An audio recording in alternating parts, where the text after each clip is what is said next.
เด็กเล่นร่อนมีเยอะเด็กผู้ชายไม่ว่าเด็กผู้หญิงถ้าเขาเชื่อคนง่ายเขาก็ถูกล่อลวงง่ายครับเพราะว่าบ้างยากจนทำให้เขาคิดว่าถ้าไปอยู่กับคนนี้อาจจะดีกว่าที่อยู่กับพ่อแม่หรืออยู่กับครอบครัวที่ยากจน2เพื่อนชวนอย่างเงี้ยครับไว้ใจเพื่อนอย่างคือเพื่อนพาไปก็ไปเขาจะมีแฟนฝรั่งแบบเป็นแฟนกันอย่างเงี้ยฝรั่งก็เลี้ยงดูเขาเหมือนเบียร์เช่าเมื่อก่อนน่ะนั่นน่ะเป็นลักษณะนั้นตัวเขาเนี่ยเขาจะเข้าใจว่าอันนั้นไม่ใช่เป็นการค้ามนุษย์ตัวเด็กเองอาจจะคิดว่าไม่ใช่ปัญหาหรือว่าไม่ใช่เป็นผู้เสียหายอะไรเงี้ยอย่างเด็กผู้ชายบางคนก็รู้สึกว่าตัวเองได้ผลประโยชน์จากการไปขายบริการอะไรเงี้ยซึ่งบางทีเขาอาจจะไม่รู้สึกว่ามันเป็นปัญหาของเขาทางนั้นแล้วก็กระบวนการกฎหมายก็อาจจะไม่สามารถเข้าไปถึงตรงนั้นส่วนเด็กเล็กนี่ไม่ต้องพูดถึงเลยเด็กเล็กนี่คือไม่รู้เรื่องอยู่แล้วถูกจ้างด้วยเงินอย่าไปบอกใครนะหรือว่าแล้วจะพาไปซื้อขนมอะไรเงี้ยครับก็จะถูกล่อลวงแบบนี้เยอะเนื่องจากว่าเชียงรายนี้เป็นพื้นที่ที่เป็นชายแดนที่ติดต่อระหว่างประเทศเพื่อนบ้านไม่ว่าพม่าหรือว่าประเทศลาวหรือว่าประเทศจีนตรงนี้ปัญหามันเลยเป็นปัญหาที่ซ้ำซ้อนกันสองส่วนคือปัญหาภายในและปัญหา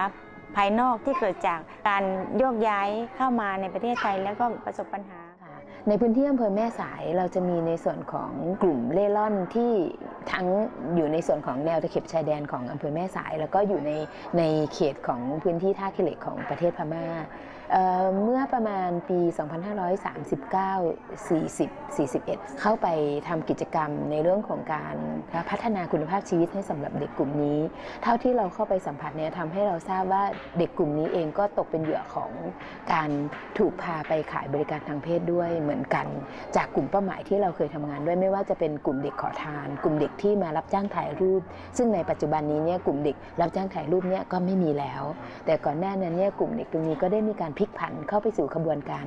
ค้าประเวณีเด็กแล้วก็ตกเป็นเหยื่อในการที่จะนำไปสู่ขบวนการต่างๆในเมืองใหญ่มากขึ้นอย่างสถานการณ์ของเชียงใหม่เองเป็นเมืองท่องเที่ยวแล้วก็มีชาวต่างชาติหรือว่ามีคนที่ต้องการที่จะมีเพศสัมพันธ์กับเด็กหรือว่าต้องการที่จะซื้อบริการทางเพศเด็กอะไรเงี้ยซึ่งตรงนี้มันก็จะมีกลุ่มที่อาจจะเป็นกลุ่มเด็กเล่นร่อนด้วยกันที่เขาโตขึ้นมาแล้วก็ต้องการหารายได้อะไรเงี้ยก็คือพยายามที่จะให้เด็กกลุ่มนี้เนี่ยเข้าไปหรือว่าบางคนก็คืออาจจะเล่นร่อนอยู่แล้วก็มีคนที่จะไปติดต่อเพื่อที่ให้เขาไปขายบริการเด็กที่อยู่ในพื้นที่นะครับก็จะเป็นรุ่นต่อรุ่นนะครับกลุ่มที่อาศัยอยู่ด้วยตัวเองก็จะอยู่กับรุ่นพี่เนี่ยก็จะมีการเล่ร่อนขอทานแล้วแต่ว่ารุ่นพี่จะใช้ไปซื้ออะไรมันไม่ทั้งเกี่ยวข้องยาเสพติดนะครับเรื่องนี้แล้วก็อาจจะมีโอกาสที่เข้าสู่กระบวนการขายบริการได้ไม่ว่าจะเป็นหญิงกับชายหรือว่าชายกับชายอะไรเงี้ยครับ300ไปนอนกับฝรั่งก็อยู่กับเพื่อนเขาก็ซ้อมอยากให้เขาทำอะไรเพราะว่าก็อยากเจ็บตัวคนนี้เป็นเพื่อนบ้านของเขา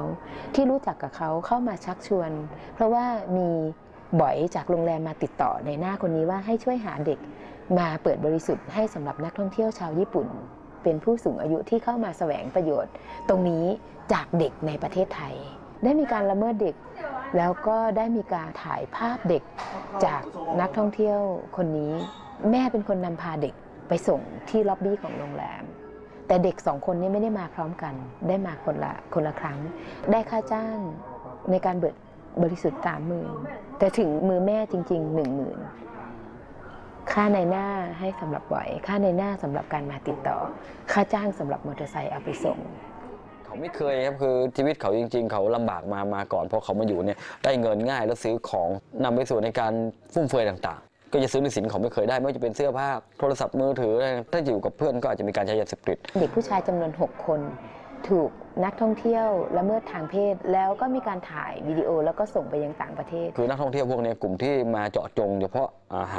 าประโยชน์ทางเพศกับเด็กเนี้ยไม่ได้มีเด็กคนเดียวก็คืออาจจะมีหลายๆคนก็ใหญ่เกิดความเสี่ยงไม่ว่าจะเป็นโรคเอดส์ไม่ว่าจะเป็นการท้องไม่ว่าจะเป็นการทำร้ายหรือว่าการวิปริตทางเพศต่างๆนานาครับที่เห็นออกตามข่าวบ่อยๆผัวก็ให้ทำอะไรกับเมียเขาก็นั่งดูก็ไม่สบายหมอก็บอกว่า ติดเชื้อมา เด็กที่เราเจอหลายคนเนี่ยบางทีเข้าสู่การขายบริการอะไรตั้งแต่อายุน้อยอะไรเงี้ยเขาอาจจะได้รับเชื้อเอดส์อะไรเงี้ยมาตั้งแต่ช่วงที่เป็นเด็กซึ่งยังไม่แสดงอาการพอช่วง17-18อะไรเงี้ยหรือว่า20เลยมีหลายรายที่เริ่มป่วยแล้วก็เสียชีวิตไปประมาณ10 กว่าคนแล้วนะที่เรารู้จักนะครับแต่ที่ยังไม่แสดงอาการหรือไม่ได้ตรวจก็อาจจะมีเยอะครับ ปัญหาในประเทศไทยมันไม่ได้ลดลงมันถูกกดลงไปใต้ดินมากขึ้นแล้วมันจะไปโผล่ที่อื่นกดจากประเทศไทยมันก็จะไปโผล่ประเทศเพื่อนบ้านด้วยถามว่าปัญหามันยุ่งเหยิงไหมปัญหามันยุ่งเหยิงและซับซ้อนมากขึ้นการส่งเหยื่อไปยังที่ต่างๆมีการซิกแซกมากขึ้น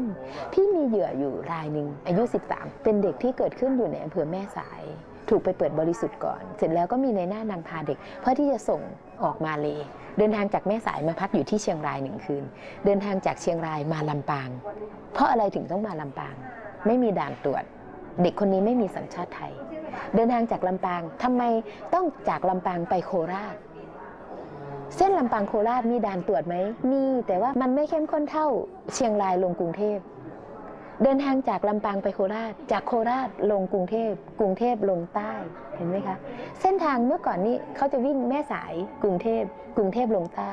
เดี๋ยวนี้เส้นทางมันซิกแซกมากขึ้นไม่จำเป็นที่จะต้องใช้รถประจำทางใช้รถส่วนตัว